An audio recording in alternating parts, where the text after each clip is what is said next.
Bienvenue à nouveau sur Wello Résumé. La scène initiale commence par une représentation figurative des hommes comme des poneys sauvages, aspirant intuitivement à l'opportunité et à l'indépendance de serpenter et de se brosser les dents sans limite. Jimmy, le personnage principal, résonne de cette pensée, proposant qu'il partage ce désir d'autonomie intempérante. La scène se déplace vers un restaurant, où Jimmy est en train de dire un dernier adieu à sa moitié, suggérant qu'il a eu de nombreuses relations auparavant. Au même moment, derrière Jimmy, une jeune femme nommée Anne coupe également son amitié avec son complice, et l'environnement est tendu et gênant. Alors que les complices de plusieurs d'entre eux s'enfuient en trombe par frustration, Jimmy et Anne se considèrent comme seuls. Tout d'un coup, Anne communique son envie de manger à Jimmy, ce à quoi il consent, en un éclair. Il ne nécessite aucun investissement pour qu'il s'engage dans une autre relation. Si, par un coup de chance, nous l'avions tous aussi simple que Jim.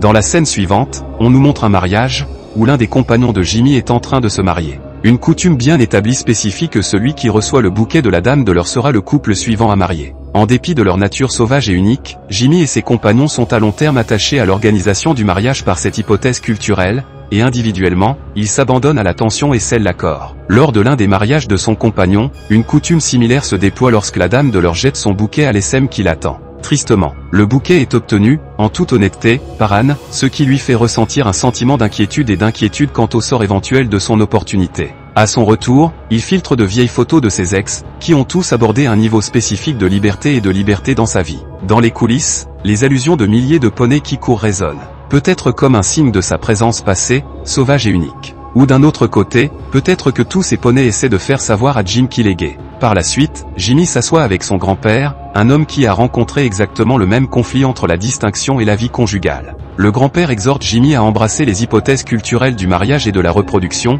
partageant sa propre pénitence de vie sauvage et légère pour la famille. Héritage. Il offre même à Jimmy une alliance, signalant son envie de voir son petit-fils s'adapter aux normes de la société. Malgré ses hésitations, Jimmy choisit finalement de demander Anne en mariage après 3 ans de relation. Ce soir-là, il l'emmène dans un restaurant somptueux pour lui faire part de sa proposition. Néanmoins, cela finit par être une entreprise gênante en raison de son appréhension. Jimmy, d'une manière détournée, fait référence au fait qu'il voulait rester sauvage et libre comme un poney, mais à la fin, Anne l'a emporté. Cette affirmation laisse Anne perplexe, alors elle lui demande ce qu'elle a gagné, ce à quoi Jimmy répond que l'on ne peut pas rester fidèle à une latrine éternellement sans dégonfler agréablement. Tragiquement et finit par être furieuse contre lui pour avoir offert quelque chose d'aussi offensant dans un cadre aussi sincère. Elle en vient également à comprendre que Jimmy n'aimerait vraiment pas se faire atteler. Il a essentiellement besoin de continuer sa vie masculine sans attelage en se sentant fou et choisit de rentrer chez lui et de tout confier à sa sœur Nathalie. Elle comprend comment tout s'est déroulé positivement mis à part la proposition de Jimmy. Après avoir entendu cela, Nathalie s'attend à ce que Jimmy aurait pu composer un discours merveilleux, pourtant l'a perdu en le faisant se débrouiller et offrir quelque chose d'inconvenant. Quoi qu'il en soit, Anne n'est pas disposée à reconnaître des raisons. Avec toutes ces discussions sur les poneys, elle sait que Jimmy est idiot comme un bloc. Elle accepte qu'il s'agit d'une seconde unique pour eux deux et qu'elle croyait vraiment qu'il devait tout faire comme il le fallait, ce qu'il n'a pas fait.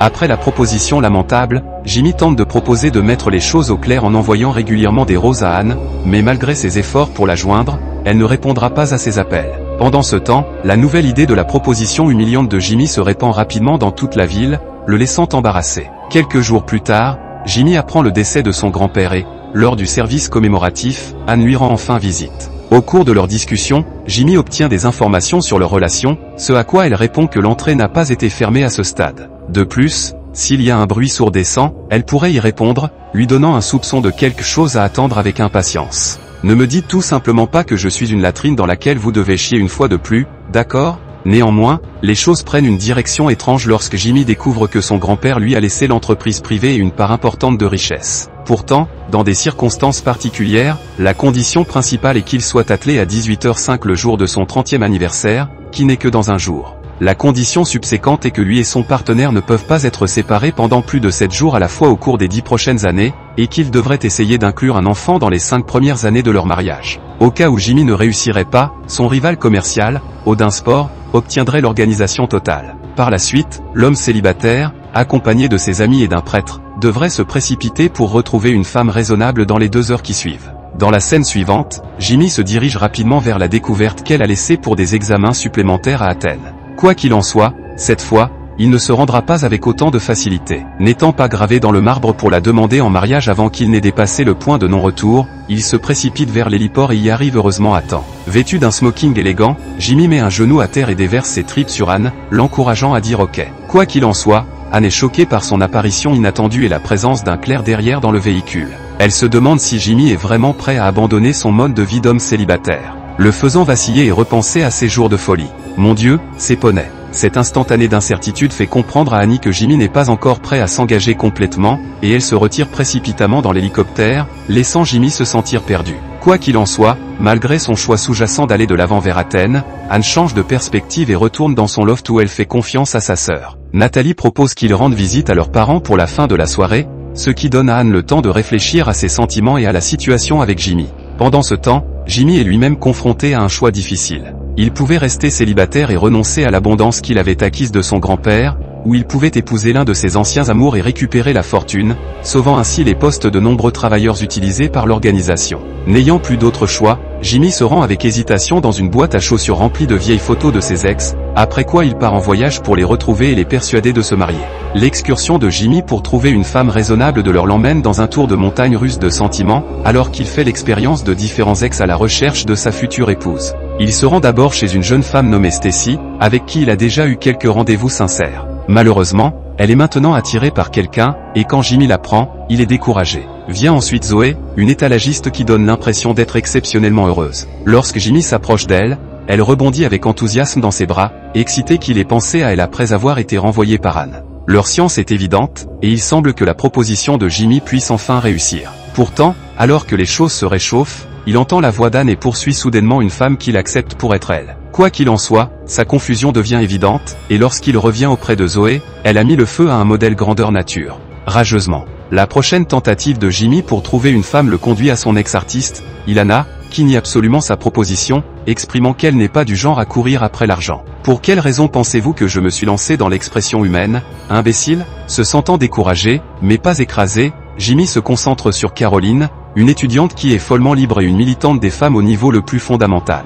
Malgré son intérêt sous-jacent pour Jimmy, elle ne sera pas utilisée comme un simple produit pour récupérer les richesses de son grand-père, en le laissant réfléchir à son meilleur plan d'action. La journée passe de l'horreur au plus regrettable pour Jimmy lorsque son véhicule cale, alors lui, avec son compagnon Marco et le ministre épuisé, procède à leur enquête au moyen d'un transport de quartier. De l'autre côté, Annie et sa sœur se présentent chez leurs parents et sont accueillis chaleureusement. Cependant, la visite ne semble pas changer leur humeur, car les démonstrations excessives d'affection de leurs parents les irritent. Pendant le dîner, la mère s'excuse pour aller aux toilettes, mais le père l'interpelle en disant qu'elle lui manque déjà. Oh, adorable colombe. Pourquoi? Incapables de supporter plus longtemps leur moment d'amour, Anne et Nathalie sortent en trompe de la maison. Pendant ce temps, Jimmy se rend au poste de police pour rencontrer sa prochaine petite amie, Daphné, qui se trouve être un policier.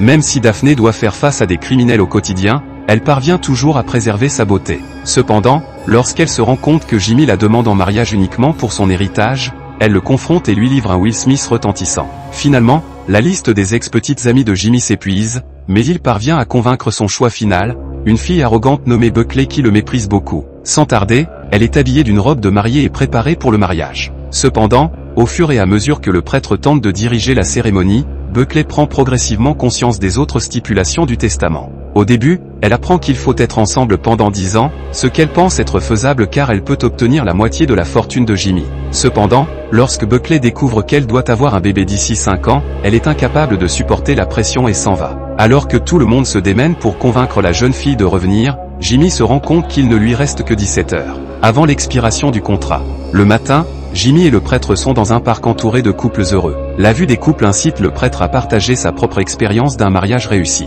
Il révèle qu'il a été marié pendant 26 ans et qu'il avait une famille nombreuse avec 4 fils et 10 petits-enfants. « Ma famille aime beaucoup le sexe », dit le prêtre. Il parle avec tendresse de sa femme et de l'amour qu'il lui portait. Même après sa mort, il croit toujours que se marier a été la meilleure décision qu'il ait jamais prise. Selon le prêtre, le vrai bonheur vient du fait d'être avec quelqu'un qui vous aime et qui vieillira avec vous. Jimmy est ému par l'histoire du prêtre et il commence à voir l'importance du mariage. Il se rend compte qu'il pense constamment à Anne et ne peut s'empêcher de vouloir être avec elle. Par la suite, Jimmy, qui n'a pas dormi de la nuit, est invité à se reposer un moment dans une église où Marco avait promis d'accoucher d'une mariée ce soir-là. Ailleurs, Anne s'ennuie de Jimmy et décide de retourner en ville.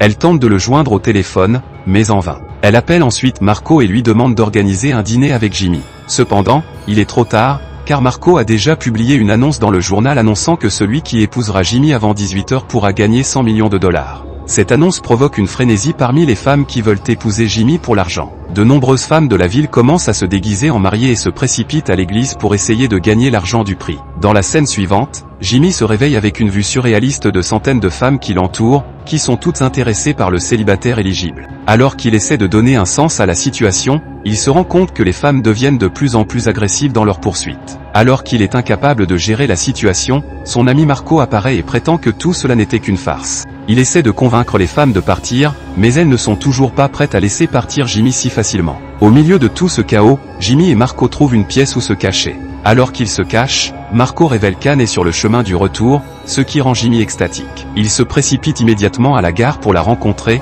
commandant un gâteau en chemin. Bien qu'il soit poursuivi par les mariés, il parvient à se rendre à la gare. Lorsque Jimmy retrouve Anne, elle a déjà vu le gros titre des nouvelles avec sa photo et la question « Épouseriez-vous cet homme pour 100 millions de dollars ?» Anne est naturellement bouleversée, mais Jimmy finit par lui avouer ses vrais sentiments. Il lui dit quel est le cadeau le plus précieux et l'histoire la plus romantique de sa vie. Il souhaite vraiment être avec elle pour le reste de leur vie. Émue par ses paroles, Anne finit par accepter de l'épouser. Alors qu'elle se dirige vers les toilettes pour enfiler une robe de mariée, le rassemblement des mariés y arrive. Après une folle course-poursuite à travers la ville, Jimmy monte un escalier sur un escalier de secours. Il appelle ensuite Anne alors que la meute de mariés se rapproche de lui. Heureusement, elle est capable de se frayer un chemin à travers la foule de femmes et d'atteindre le côté de Jimmy.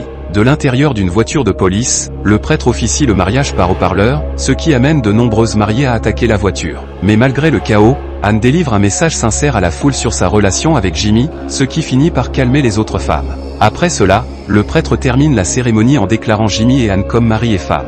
La foule, désormais ravie d'assister à l'union du couple, les acclame bruyamment. Jimmy et Anne arrivent juste à temps avant la date limite de 18h05 pour hériter des 100 millions de dollars. Un peu choqué qu'il n'ait pas manqué la date limite. Cela aurait donné une fin plus significative, je pense. Le film se termine alors qu'Anne jette son bouquet dans la foule grouillante en contrebas. Abonnez-vous pour recevoir d'autres vidéos comme celle-ci, activez les notifications et laissez un like pour aider la chaîne. Merci d'avoir regardé.